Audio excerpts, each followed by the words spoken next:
It seems like every manufacturer of an SUV is also producing a hybrid version of it, and Toyota's in the mix as well, and we'll take that for a drive. Welcome back to the channel. I'm Lauren Fix. If this is your first time to the channel, we do a lot more than just car reviews. We give you first looks. We give you information you won't get anywhere else because we believe that knowledge is power, and we want you to have car smarts. So hit that subscribe button and that little bell so you don't miss anything. This is the 2021 Toyota Highlander Hybrid. Now for 2021, they're going to have an XSE trim, which is a sportier trim. This is a platinum. It is all-wheel drive. It has most of the options that are on it, and we're going to review it in 10 different categories: performance, handling, safety, visibility, seating comfort, technology, features, quality, value, and other categories, a total of 10, giving you a Car Coach Reports rating in the end. Because we want you to know that the information you're going to get here is not what the salesperson's going to tell you. They want to sell you that vehicle. That's obvious. That's their job. We want to give you this information so that you can compare vehicles that are in this category. The list is down below. It's quite extensive. And then you're going to know, does this meet my needs? And when you go in to drive the Highlander Hybrid, you'll have more knowledge than the salesman's going to have time to tell you, and you'll make a good choice so that you have car smarts and you don't have buyer's remorse. Let's take it for a ride. Inside the Toyota Highlander Hybrid, it's a bit on the loud side, although overall the ride is quite quiet, which is important. The Highlander Hybrid is powered by a 2.5-liter inline 4-cylinder engine, double overhead cam. If you're into all the heavier details, it's 186 horsepower. Add in the two engines combined, and you're at 243 horsepower. Earns up to 36 miles to the gallon. All depends on how you drive it. Are you driving it in the three different modes of sport, normal, or eco? Well, that's your choice, but note that it does obviously change the fuel economy. Launching this in sport mode, it's loud and it's not fast. It's not meant to be. A vehicle like this is designed for fuel economy and the ability to get you going. It has enough power in sport mode to get you on an on-ramp. If you need to pass a truck or something along the highway, you should have no problems whatsoever. Towing capacity on the Highlander Hybrid is only 3,500 pounds, but what are you going to be hauling anyhow? Maybe some bicycles or something really light. But when it comes to performance overall, compared to other vehicles in this category, it's unfortunately a touch disappointing, and therefore it earned a 7. This vehicle rides on 20-inch alloy wheels. I really like the quiet ride, like I keep coming back to it. It makes a big difference as far as having a conversation with people in the car. And I think your kids will appreciate that as well when they're in the third row and you need to have a conversation with them. But the handling itself has really good brakes.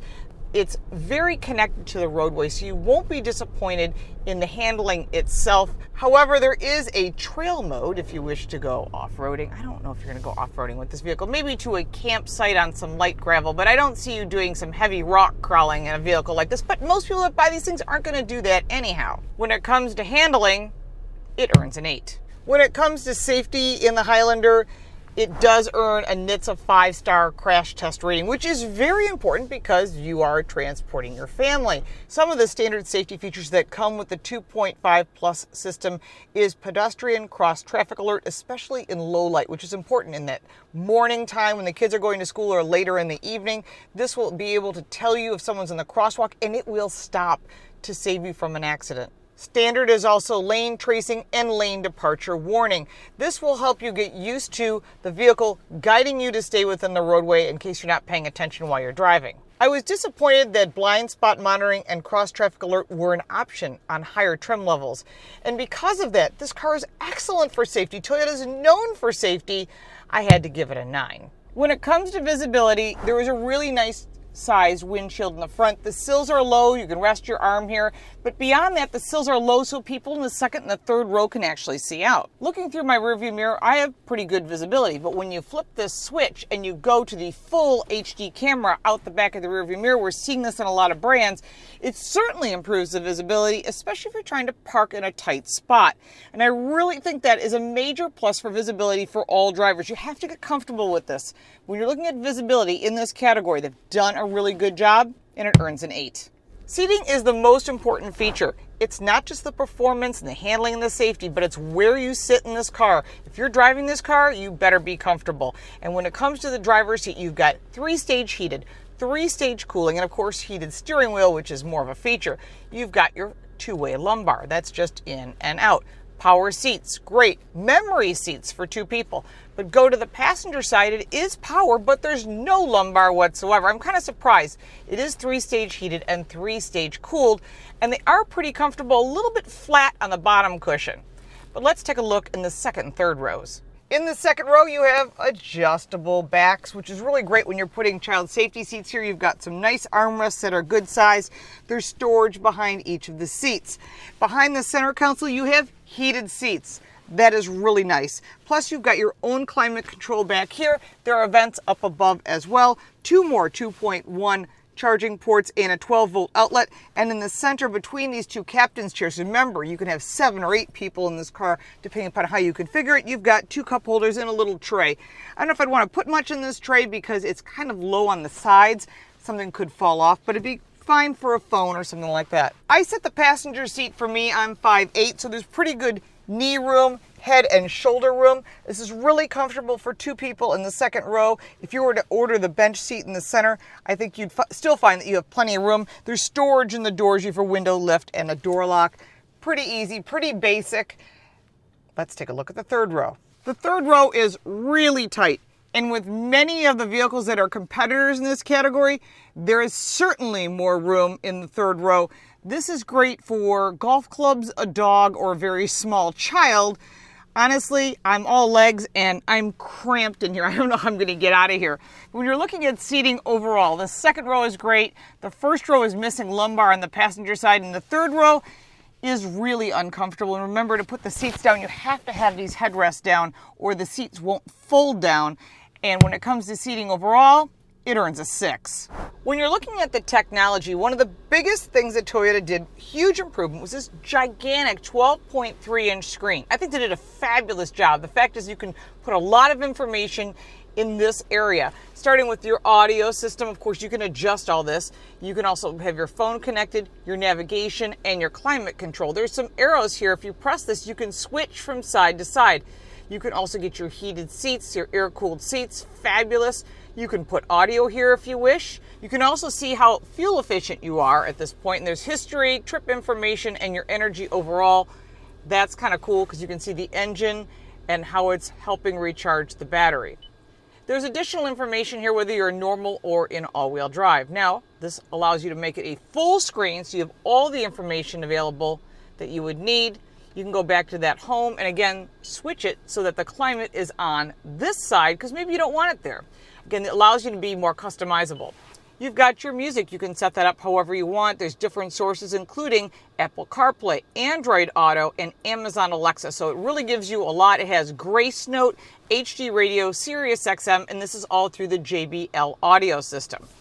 Now, I should note that on the JBL audio, the speakers that are mounted on the A-pillar match, but they seem to be a bit on the plasticky side, and we'll discuss that when we get to quality. As far as other features that are on this, you can hit that menu button and you can put your destination, your audio, your phone. There are different apps, and a lot of these are through the Entune app suite, which is what they've been working on for a long time. We're hoping they would have that instead of Apple CarPlay, Android Auto, but unfortunately they had to switch because that was the demand. Sort of like that VHS beta days competition. I'm dating myself by even saying that. All right, going back here, here's your navigation screen. It's a bit on the dated side, but it does give you the information that you want. You can use your fingers to touch it by the screen, or you can use the buttons, and I do appreciate that because we're all different. We want to all be able to adjust the map and so forth as we feel necessary rather than the manufacturer telling us we can't do that. And then again, your climate control, you can also press the buttons here. So they've done a nice job. You also have the ability to make a dual mapping setup, which is nice. Again, the home button, you can set this up however you wish. One of the nice things is it allows you to be completely customizable, and that is a big part of technology for this vehicle, including the Wi-Fi, which is standard. There are 5 outlets for charging. There are 2 2.1 amps, and there are 2 regular outlets, the 12-volt outlets, as well as a connection here for USB. Overall, when it comes to technology, and they've done a wonderful job with that, a huge improvement, it earns a 9.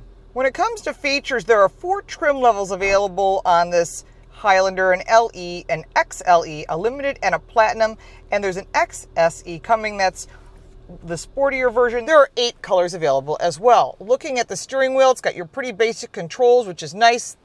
Nothing unusual, very intuitive and easy to use, as well as the stalks themselves. Everything is easy to find. On the left, you'll find your heated steering wheel, your defroster, your ability to open your hatch, your automatic headlights, which is part of their safety system. And again, you've got your memory seats. In front of you, you've got 2 basic gauges. There's an ability to make changes to this information, which is great. You just press the buttons. So you can get your information, the warning that I'm not wearing a seatbelt right at this moment. Their safety setup is here.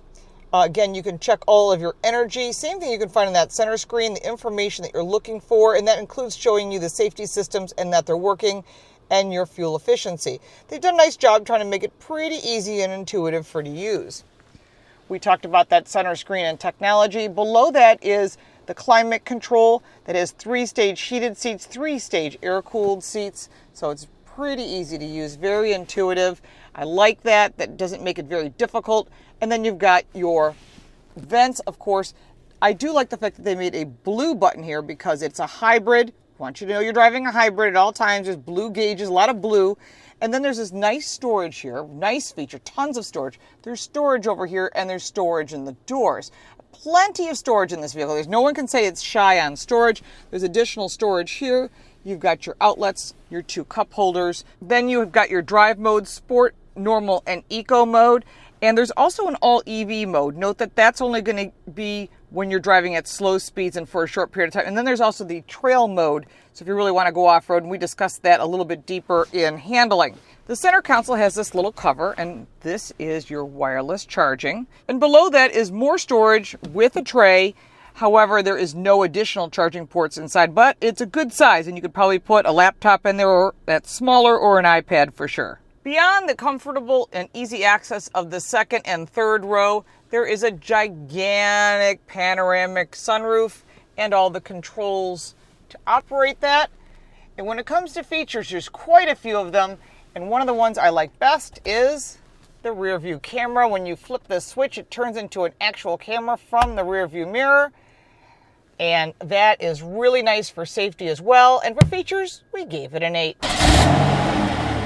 Upgrades in design for the 2021 Highlander include LED headlights, a different grille, and a lower front grille. This grille is functional. It's gloss black, big logo, really easy to read, and you know it's a hybrid because of the blue logo. Down below you have a functional grille. This is nice as well, and these matte silver, which is good, especially if you get a lot of bugs, because if it's shiny, it's really going to stand out. Our test vehicle has 20-inch Goodyear tires on alloy wheels. They're really nice looking, very modern in style, as well as the upgrade to the design as a whole. The XSE is a sportier version, and that's going to have even different upgrades to it. But going down the side, one of the things that bothers me is I have no problem with the all-wheel drive logo down here, but why is the hybrid logo up here? It's like, pick a direction. It would be weird to have them both here. I'd like to see them like somewhere in the lower half of the door. It just is too much. It looks like it's trying to make it a statement, but it's over the top. Like the clean lines of this whole vehicle and really pretty color choices, as well as the 8 different choices that are available. Going down the side, there are very modern, sleek lines, and this is designed to be more aerodynamic. Now let's go around to the back. Across the back are these very high brake lights. It makes it easy for you to see when you're behind that person, and of course a third brake light up top. Some manufacturers are hiding them in the middle somewhere, and it tends to get lost. What I do like is the fact that the Highlander is here. It actually could be up a little higher because you almost lose the brand itself because you have this chrome strip in the way with the Toyota logo, and of course the Platinum Edition, and again, the hybrid logo is in a different spot. Let's try to consolidate some of this labeling. I like the matte silver across the back. If you're bringing luggage or something up, you won't have to worry about it being so obvious that something shiny scratches it. So they really kind of thought about changing the texture of the look so that when you see it, it has a much more modern look. I like the wing across the back. Everything is really clean, but when you're looking at the design, both inside and out, it earns an 8. The Toyota Highlander is built in Indiana, and it's been a very successful vehicle all the way around. It has really good quality. There are a few touches on the inside that I was kind of disappointed, like how the speakers integrate into the A-pillar. It just seemed like they cut a few corners here and there. But the vehicle itself, as far as quality, is fantastic. If you purchase one of these vehicles, you'll be happy with the resale value. If you lease it, you'll be happy with the results. And of course, a maintenance package comes with that for the first few years. I really like the vehicle overall, but there are a few quality things I'd like to see a step up. And we discussed that throughout the different features, including the engine improvements and seating comfort and so forth. So for quality, we gave it an 8. Going around to the back, you'll see that the cubic square feet is 16. That's from the third row seats up, a little less than that of the competitors. With the second row down, you have 48.4 cubic inches of storage. Put the second row down, you have 84 cubic feet of storage. That's quite a bit. And if you're moving kids in and out of college, this is the kind of vehicle you're going to want. When you're looking at the overall total of a vehicle like this, you have to look at the starting point of $38,400. Our vehicle is a platinum. It's pretty well loaded, and it came in at $51,000. That's a lot of money, and you have to look what you're getting for your money, and that's the most important factor when you're comparing the Highlander to all their competitors. When you're looking for value at this price point, and this vehicle coming in at $51,000, it earned a 7 for value. There are a lot of pros and cons with this vehicle. The pro, very nice quiet ride. Excellent center screen with tons of information, and Apple CarPlay and Android Auto is standard, as well as Amazon Alexa. So they've really put a lot of features, a lot of technology into this vehicle, and the safety. But speaking of safety, one of the cons is the fact that you have to buy up to a higher trim level to get all the things that you would want on a vehicle of this size, such as cross traffic alert and some of the things that you would really want. Another con is that when you're talking about a vehicle in this $50,000 category, you should have lumbar on the passenger side. I'm constantly complaining about that with all manufacturers. So you will get hit in that seating category until manufacturers start listening to you and I saying, we want to be comfortable on the passenger side as well. Adding up all 10 categories, compared to its competition in this segment, it earns a 77. If you haven't looked at all the other competition, the list is down below. We have reviewed every single one of them. Some have hybrid options, some do not. So make sure that you're comparing hybrid to hybrid if this is the category that you're looking at. Remember, this vehicle is not a plug-in hybrid, so you do not get the $7,500 tax credit, but please check with your insurance company because a vehicle like this costs more because of the hybrid, which means it might cost you more to insure it. Everybody's going to have different factors when they figure out your insurance costs, and that's really important because that affects your budget.